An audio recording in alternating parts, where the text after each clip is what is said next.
Hello. Hello doctor साहेब, कशाला व्यत्यय आणताय सारखा फोन करून माझ्या आणि गुलाबच्या मध्ये?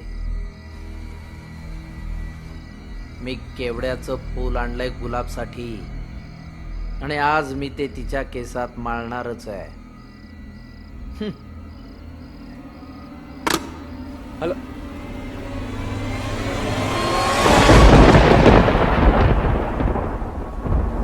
वामन, काय साहेब? कामत कुठे आहेत? दुपारपासून दिसले नाही साहेब मला.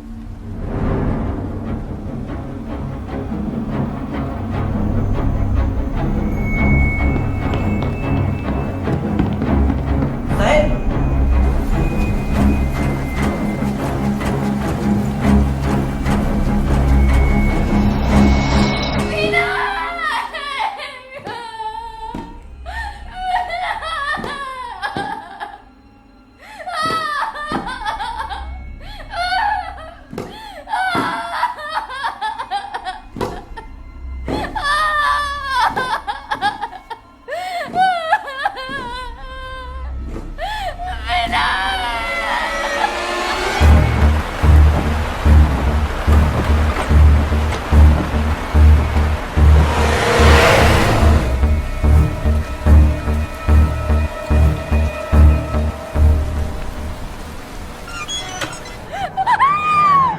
गुलाब, आता आपल्या दोघांच्या मध्ये कुणीच नाहीये.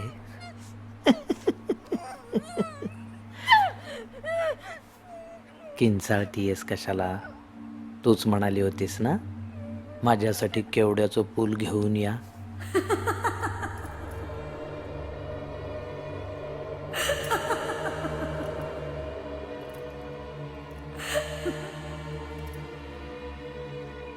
गुलाब,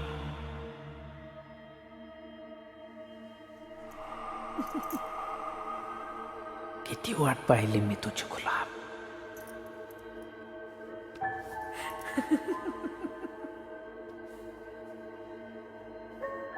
तुझ्या भेटीसाठी मी किती आतुरलो होतो गुलाब.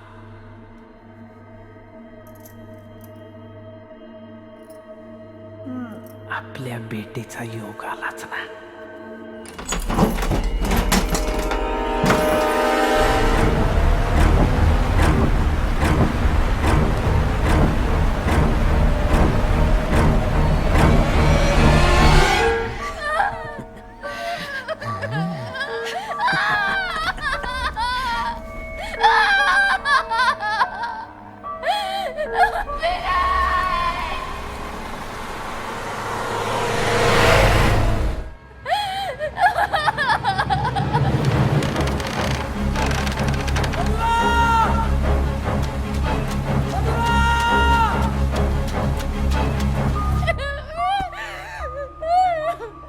हा डॉक्टर सारखा व्यत्यय आणतोय आपल्या दोघांमध्ये.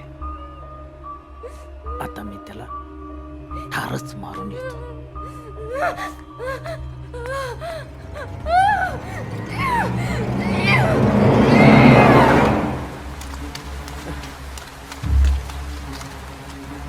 कामत, तुम्ही इथे? मधुरा, माझ्या आणि गुलाबच्या मध्ये कशाला येत आहे डॉक्टर? डॉक्टर,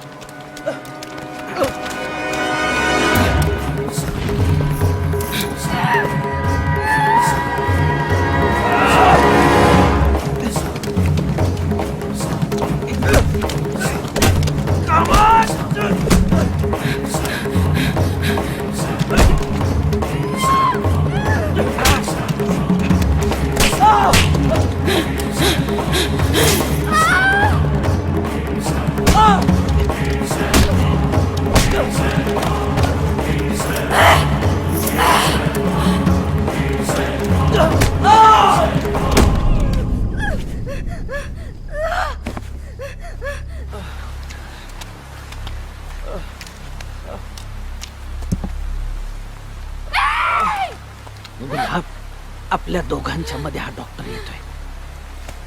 आज संपवतोच त्याला.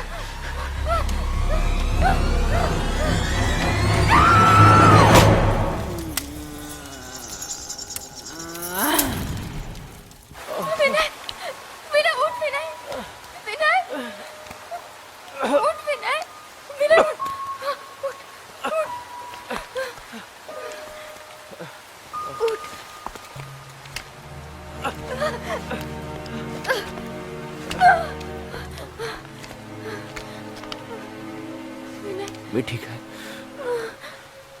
मला काही झालं नाही. मी ठीक आहे. मला काही नाही झालंय. मी ठीक आहे गुलाब. गुलाब, आपण एकत्र आहोत. आपण एकत्र आहोत गुलाब. आपण एकत्र आहोत.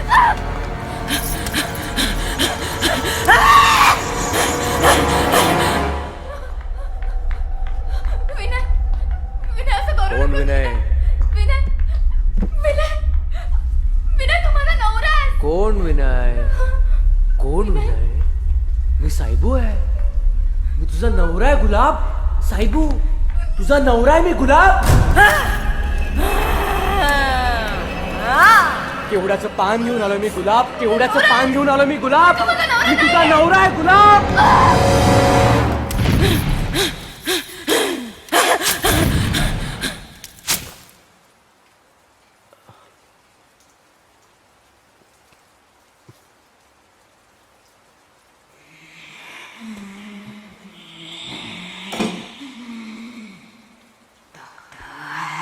मधुरा, मधुरा,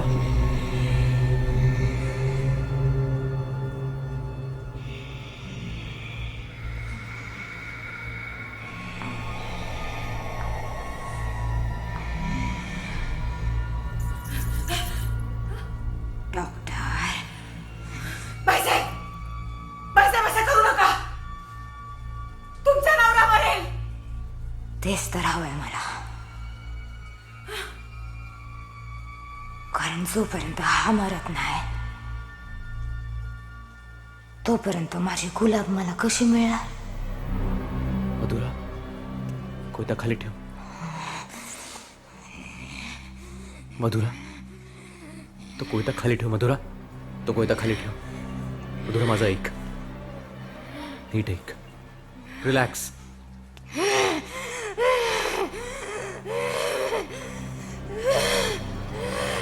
तो कोयता खाली ठेव. मधुरा,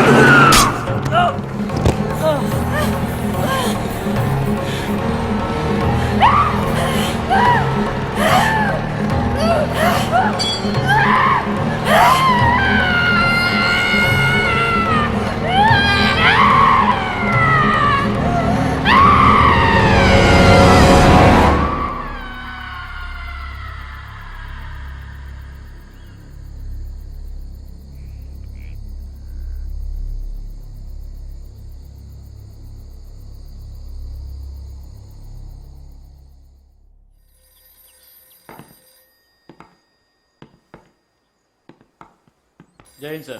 जय हिंद. जय हिंद सर. जय हिंद.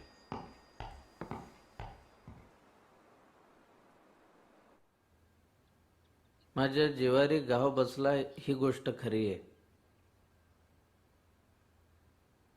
पण मधुरा मॅडमचं आणि माझं काही वैयक्तिक भांडण नव्हतं.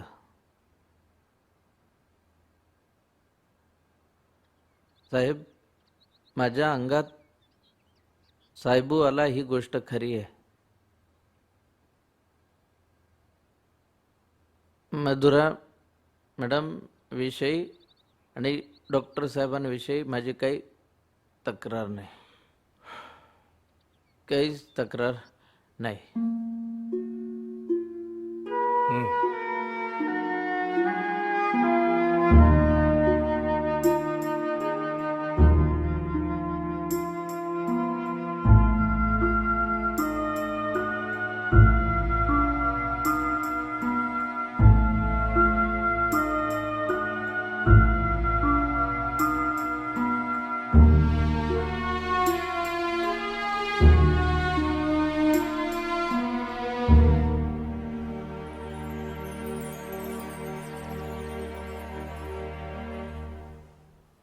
विनय,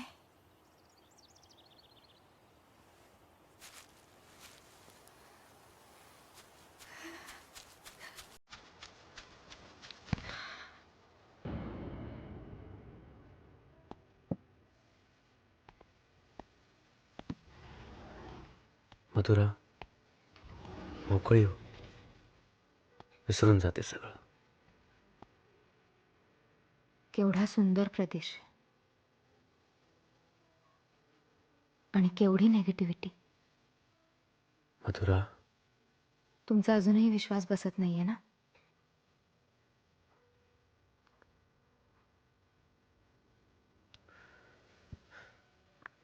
सदा कामत हा एक स्किझोफ्रेनिक होता. यात माणसाचं व्यक्तिमत्व तू भंगत. अनेकदा त्याला मी थोडं दुखावलं होतं, त्याच्याशी स्ट्रिक्ट वागलं होतं, त्याला फायर केलं होतं. त्यामुळे त्याचा अहंकार दुखावला गेला होता. साहेबू ही त्याची फक्त काल्पनिक रचना होती.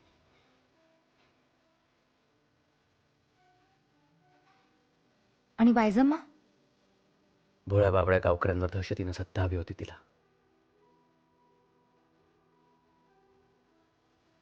लोक तिला सतत दचकत राहावे हे तिला हवं होतं. आणि ही तिला सर्वात उत्तम संधी मिळाली होती. माझे नेगेटिव्ह कसे जळाले? Silver nitrate. फिल्ममध्ये सिल्वर नायट्रेट असतं, ते पेट घेऊ शकतं. आणि तुमच्या अंगात सायबू आला होता ते? तसं काही झालंच नाही. ते मी एक नाटक केलं होतं. तू जेव्हा सदाला मारलंस त्या क्षणी मला एक युक्ती सुचली. माझ्या आणि सदाच्या मारामारीचे पुरावे वरचढ ठरले असते आणि आपण दोघेही अडकलो असतो. तू खूप व्हायलंट झाली होतीस आणि तुला वाचवण्यासाठी त्या संधीचा, त्या परिस्थितीचा फायदा घेणं गरजेचं होतं. तू मला मारलंस आणि आपली बाजू भक्कम झाली. वामननी मला सांगितलेलं एक सिक्रेट मी तुला आता सांगतो. कसं सांगणार ना साहेब, भूत आहे का नाही? ज्याला अनुभव आला ना डॉक्टर, त्याच्यासाठी भूत आहे. पण जो मानत नाही त्याच्यासाठी नाही. आता जरा स्पष्ट सांगतो डॉक्टर. कामत साहेबांनी तुम्हाला जी साहेबूची गोष्ट सांगितली ती खरी आहे. साहेबू साप चावून मेला आणि गुलाब एकटी पडली.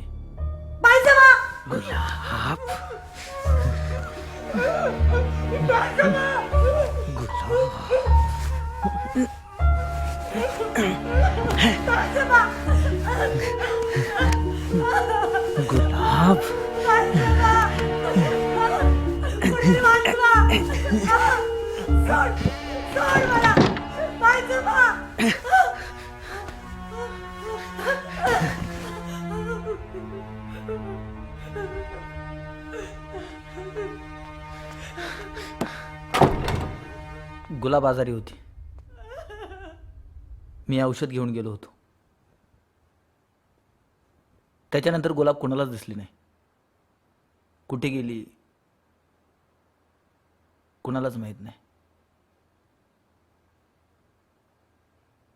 डॉक्टर, तुमच्या आधी जे एक डॉक्टर होते ना, त्यांची मिसेस मगाशी दार वाजवलं, कोणी उघडलं नाही म्हणून समोर गेलो, तर तेवढ्यात दार उघडल्याचा आवाज आला म्हणून परत आलो. बघतो तर दार बंद म्हणून पुन्हा वाजवलं. बायजम्माची तब्येत बरी नाही. हो का? तिची तब्येत बरी होईपर्यंत ही माझ्या घरची चटणी भाकरी. माझी बायको खूप छान स्वयंपाक करते, तुम्हाला आवडेल तो. तुम्ही खूप छान भरतकाम करता असं ऐकले. हो. मला पाहायला मिळेल? हो, या ना आत.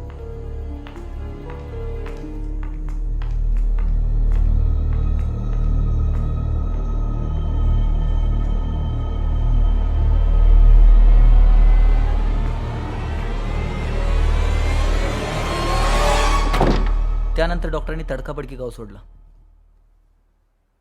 आता ते भूत साहेबूचं आहे का गुलाबचं आहे हे पण माहीत नाही. भूत आहे का नाही हे पण माहीत नाही. पण कामत साहेबांनी त्या भूताचा पुरेपूर वापर करून घेतला.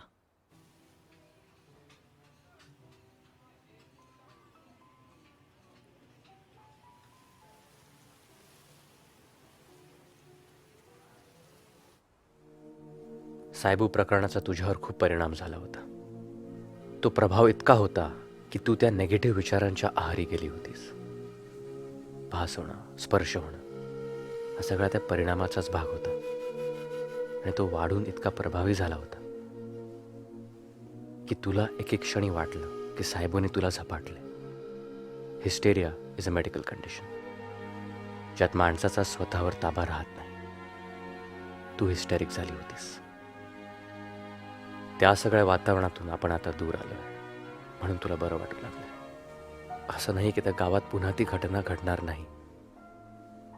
सदा कामतचा आजार पुन्हा बळावू शकतो, पण आपण आत्ता आपल्यापुरते त्यातून बाहेर पडूया.